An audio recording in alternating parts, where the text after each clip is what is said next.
Hey, ¿qué tal? Hoy es día de Supercopa Comunitat, semifinal. Servigroup Peñíscola, Family Casa Alcira, Fútbol Sala. En el equipo de comunicación hemos cambiado el autobús habitual del Alcira por esta maravillosa camper de Escápate de nuestro patrocinador Maxim Domenech. ¿Nos acompañas en esta aventura? Eso sí, antes hay que hacer la compra y se nos había ocurrido este sitio. Arrancamos y a la carretera.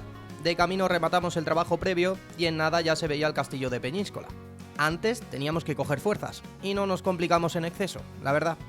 Enseguida llegó el Family Bus y activamos el modo partido. Calentar, saludar y al lío.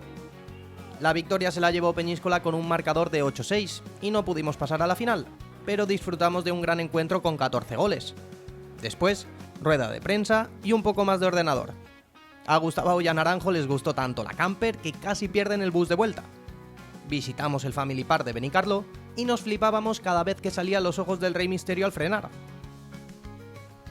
El día fue intenso y tocaba recogerse.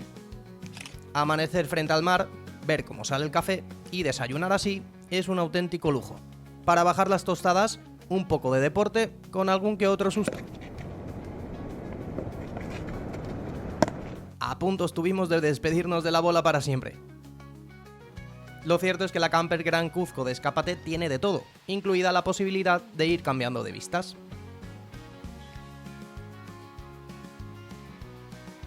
Y trabajando y disfrutando de la vuelta, llegó el atardecer. Así que aprovechamos para agradecer a Maxim Domenech esta escapada a la Supercopa Comunitat. Antes de devolver la camper, eso sí, a repostar. Y con todo recogido y el depósito lleno, la Gran Cuzco volvió al garaje a la espera de nuevas aventuras. ¿Será la tuya?